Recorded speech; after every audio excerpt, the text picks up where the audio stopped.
Minnesota is one of only 5 states with OSHA-approved state plans that regulate workplace heat exposure, and it is one of just 2 states with rules specifically covering indoor heat. Minnesota's standard is codified in Minnesota Rules 5205.0110. Subpart 2, the Indoor Ventilation and Temperature Standard. Unlike federal OSHA, which focuses on outdoor heat, Minnesota has recognized since the 1970s that indoor workers in warehouses, factories, commercial kitchens, foundries, and laundries face serious heat risks. This presentation covers exactly what employers must provide to keep indoor workers safe from heat illness in 2026. As stated on the official website of the Minnesota Department of Labor and Industry at dli.mn.gov and codified in Minnesota Statutes Chapter 182, the Minnesota Occupational Safety and Health Act, employers must maintain safe thermal conditions for all indoor workers. The WBGT limits are 86 degrees Fahrenheit for light work, 80 degrees for moderate work, and 77 degrees for heavy work. These are 2-hour time-weighted average limits. Scan the QR code on this slide to visit the full text of Minnesota Rules 5205.0110 at the Revisor of Statutes website. Let's understand Minnesota's WBGT heat exposure limits in detail. Minnesota's indoor heat standard uses the wet bulb globe temperature index, not simple air temperature, to determine when conditions become hazardous. WBGT is calculated as 0.7 times the natural wet bulb temperature plus 0.3 times the globe temperature. This accounts for humidity, air movement, and radiant heat from equipment like ovens and furnaces. For light work, sitting or standing performing light hand or arm work, the maximum WBGT is 86 degrees Fahrenheit. This includes office work, light assembly, and computer operation in unconditioned spaces. For moderate work, walking with moderate lifting and pushing, the maximum is 80 degrees Fahrenheit. This includes warehouse order picking, stocking shelves, and food service in kitchens. For heavy work, heavy lifting, pushing, or shoveling, the maximum is 77 degrees Fahrenheit. This includes foundry work, furnace operation, and commercial laundry pressing. The WBGT approach is more protective than a simple thermometer. In a commercial kitchen with 88-degree air temperature, high humidity, and radiant heat from ovens can push the WBGT well above 86 degrees, triggering a violation even though the air temperature alone seems moderate. As stated in Minnesota Rules 5205.0110, Subpart 2, these limits apply to all indoor places of employment. The QR code on this slide links to the NIOSH OSHA Heat Safety app for more information on WBGT. Now let's discuss what employers must provide when indoor heat limits are reached. While Minnesota Rules 5205.0110 sets the exposure limits, the broader Minnesota OSHA framework requires employers to provide engineering controls, administrative controls, and personal protective equipment to keep workers safe. First, engineering controls. Employers must use feasible engineering methods first: ventilation systems, air conditioning, spot cooling fans, radiant heat shields, insulation on hot surfaces, and exhaust hoods over heat-producing equipment. Under Minnesota Rules 5205.0110, Subpart 1, outdoor air must be supplied at 15 cubic feet per minute per person. Second, cool drinking water. The federal standard 29 CFR 1910.141 requires employers to provide potable drinking water in all workplaces. When indoor heat is a hazard, industry best practice requires at least 1 quart of cool water per hour per worker. Third, rest breaks and cool-down areas. When WBGT limits are exceeded, employers must provide cool-down areas with reduced temperature and air movement. For heavy work near furnaces or ovens, rest breaks may be needed as frequently as 15 minutes per hour of work. Fourth, employers should implement a written heat illness prevention plan covering heat monitoring, hydration protocols, rest break schedules, and acclimatization for new workers. And finally, training is required under Minnesota Rules 5206.0700. All employees exposed to heat must be trained on health effects, symptoms of heat exhaustion and heat stroke, proper work practices, and emergency procedures. The QR code on this slide links to the Minnesota Department of Labor and Industry for heat illness prevention guidance. Acclimatization and training are critical for protecting workers from indoor heat. National data from OSHA and NIOSH shows that a majority of heat-related fatalities occur on the first day of work in hot conditions. Minnesota employers must take special precautions for new workers and those returning after absences. New workers need 5 to 7 days of gradual exposure to heat before working full shifts in hot conditions.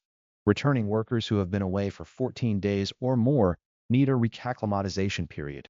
Start with 20% of the normal workload on day 1 and increase gradually. Supervisor and worker training under Minnesota Rules 5206.0700 must include the health effects of heat, from heat rash and cramps to heat exhaustion and life-threatening heat stroke. Training must cover symptoms of each stage, appropriate first aid, and when to seek emergency medical attention. Workers should use a buddy system to monitor each other for signs of heat illness, confusion, disorientation, nausea, dizziness, and hot, dry skin. Any worker showing symptoms must be moved to a cool area and given water immediately. Employers must have a written emergency action plan under 29 CFR 1910.38 that covers heat-related emergencies. And importantly, Minnesota's diverse workforce requires training in languages workers can understand. Under Minnesota Rules 5206.0700, training must be provided in a manner and language that employees can comprehend. The QR code on this slide links to the NIOSH heat stress page at the CDC for more information. Minnesota workers have strong protections under both state and federal law.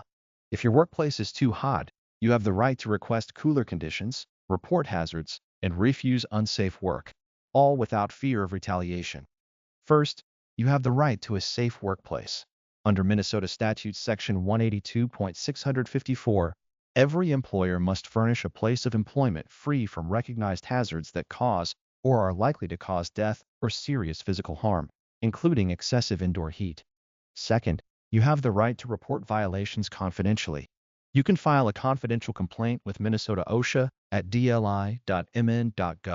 Your name will not be revealed to your employer.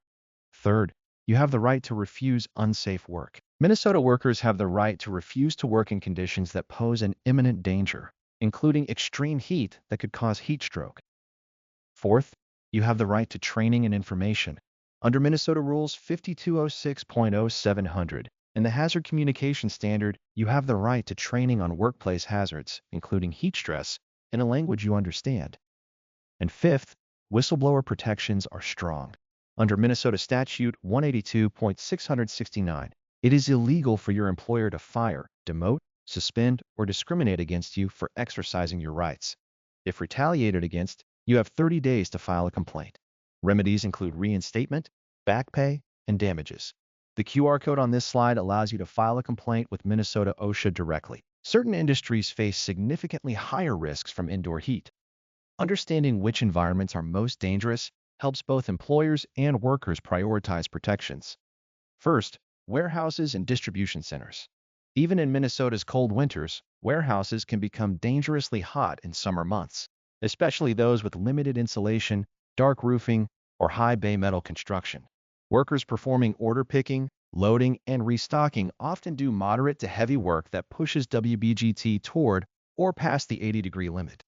Second, commercial kitchens and food service. Restaurant kitchens are among the hottest indoor workplaces. Ovens, fryers, steam tables, grills, dishwashers, and the lack of air conditioning create extreme heat. WBGT readings can exceed 86 degrees, even when the thermostat shows 80 degrees. Third, manufacturing and industrial facilities. Foundries, metal fabrication plants, and heat treatment operations generate substantial process heat.